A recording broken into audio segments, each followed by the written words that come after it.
A city street right now. A young celebrity lifts a small silver camera to their eye. Not a phone, a camera, decades old.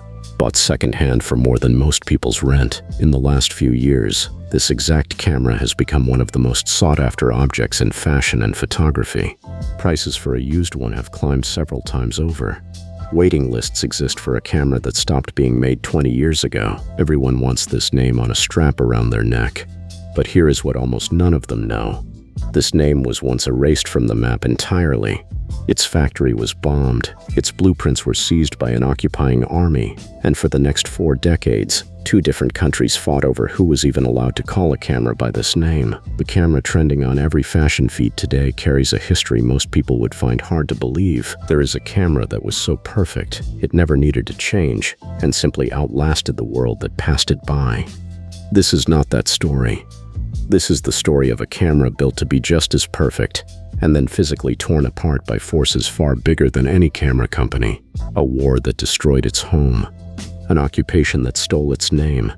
A divided continent that made 2 companies fight over who it truly belonged to. This is the story of Contax. Chapter 1. The Challenger. In 1926, in the German city of Dresden, 4 separate camera and optics companies merged into one, Zeiss Ikon. It was on paper one of the largest camera manufacturers on Earth, but size was not the point. The point was to build something that could beat Leica. Leica, the small revolutionary 35mm camera designed by Oskar Barnack, had already changed photography by 1925. Zeiss Ikon's engineers set out to build a rangefinder camera that would not just compete with it, but surpass it in precision and engineering. In 1932, they unveiled the result, the Contax I. The Contax I was, in several ways, more advanced than the Leica it was built to beat. It had a built-in rangefinder with a longer base for more precise focusing. It used a metal focal plane shutter instead of Leica's cloth one, theoretically more durable and capable of faster speeds. And it offered interchangeable lenses through a bayonet mount. At a time when this level of engineering ambition was rare, Zeiss Ikon poured its full optical heritage into the lenses built for it. The Zeiss name was already by the 1930s synonymous with precision glass. It was not a copy of Leica. It was an argument that German engineering could build something even more exact, even more complete. For the next decade, Contax and Leica pushed each other forward. 2 German companies in 2 different cities, each convinced their camera was the more perfect machine.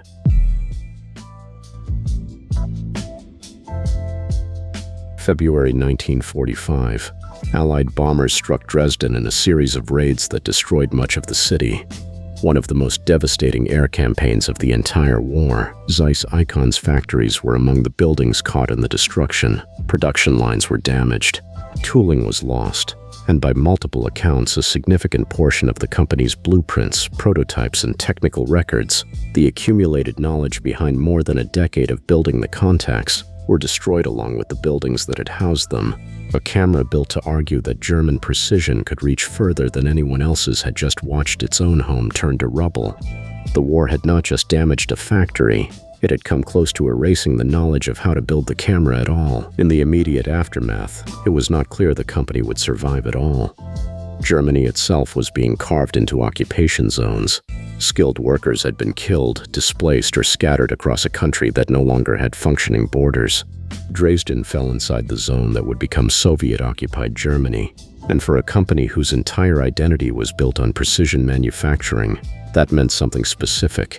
Its remaining machinery, its remaining engineers, and whatever knowledge had survived the bombing were now inside territory controlled by the army that had just helped defeat it.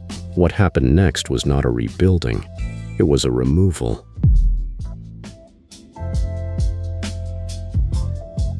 After the war, Soviet occupation authorities reportedly moved surviving Zeiss Ikon equipment, tooling, and, according to multiple accounts, some of the remaining engineers, eastward to the city then known as Kiev in Soviet Ukraine. There, starting around 1947, a new rangefinder camera began rolling off the production line. It was called the Kiev. It was not inspired by the Contax, It was, in its early versions, reportedly built from the actual Contax 2 tooling and designs that had been relocated from Dresden, the same lens mount, the same rangefinder mechanism, the same fundamental engineering, now stamped with an entirely different name, in an entirely different country. The camera that had been built to prove German precision was now being manufactured, arguably in its purest surviving form, thousands of collimators from Germany, by the country whose army had bombed the factory that made it. For the next 4 decades, the Kiev camera continued to be produced, reportedly into the 1980s, by some accounts even later. Generations of photographers across the Soviet Union used a camera whose entire mechanical soul was, in origin, a 1930s German design built to beat the Leica. Most of them likely never knew that history. To them, it was simply the Kiev, a solid, dependable, distinctly Soviet camera. But back in a divided Germany, the original name, Contax, was not so easily settled. 2 companies on 2 sides of an increasingly hardening border, both believed they had the right to call themselves its true heir.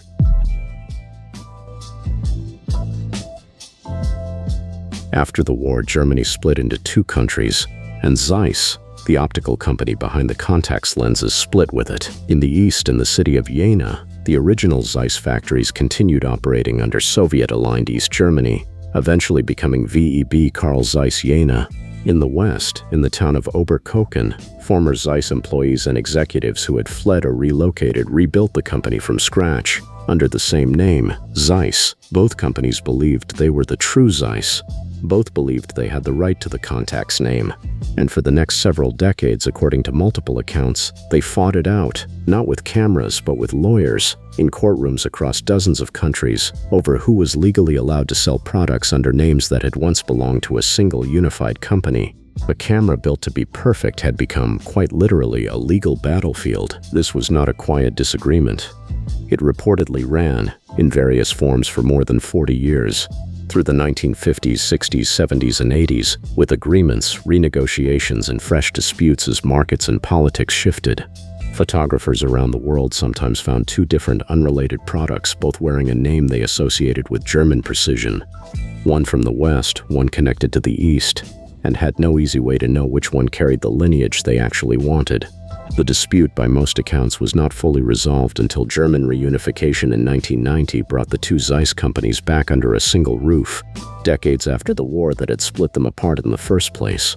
A name built on the idea of getting everything exactly right had spent 40 years being fought over by people who could not even agree on who was allowed to say it.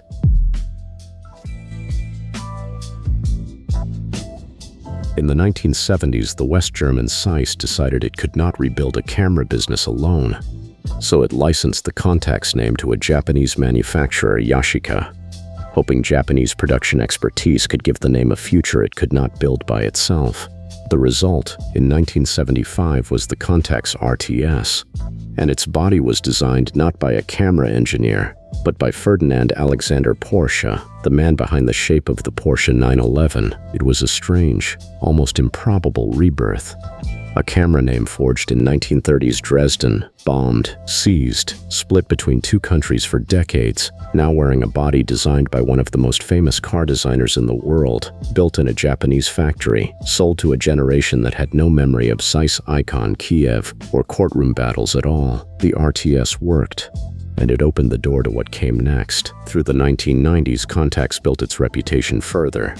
The T2, a compact camera prized for its Zeiss lens and a pocketable body, and the G1 and G2 autofocus rangefinders that earned real respect among serious photographers. Then in 2005, Kyocera, the company that had absorbed Yashica, quietly ended the Contax brand altogether. Production stopped. The name once again went silent. And then decades later, something almost nobody could have predicted happened. A generation with no connection to any of this history rediscovered the Contax T2, not for its lineage, not for its story, but because it looked good in a photo. It has been credited with helping fuel a broader boom in film photography, showing up in the hands of celebrities like Kendall Jenner and Bella Hadid. Its second-hand price climbing into the thousands. None of them most likely know about Dresden, or Kiev, or the 40 years of lawsuits. To them, it is simply a beautiful old camera that takes beautiful photos. The name survived a war, an occupation, and a divided continent, and in the end it was saved by people who have no idea what it survived. Think of the two cameras side by side. One was so perfect that it simply stood still while the world moved past it. Undefeated, unchanged, still working exactly as it did 70 years ago. The other was just as determined to be perfect. But it never got the chance to simply endure. A war bombed its home. An occupying army carried away its blueprints and built it under another name in another country. A divided Germany made two companies fight over who was even allowed to say its name out loud. And when it was finally reborn, it was reborn by accident, rediscovered by people chasing an aesthetic, with no idea of the history riding along with it. Both cameras began with the same ambition, to be the most precise, most complete instrument a photographer could hold. One got to keep that story simple. The other had its story taken out of its hands entirely, by war, by politics, by history itself, and somehow survived anyway. Perfection, it turns out, is not always enough to protect you from the century you were born into. If you made it this far, subscribe. Every episode we tell the story behind one camera that changed everything. The obsessions, the gambles, the quiet revolutions, and the machines that refuse to be ordinary. Next time, a camera with no war, no scandal, no rivalry to speak of. Just the quiet story of how one simple, honest machine became, for millions of people, the first camera they ever truly owned.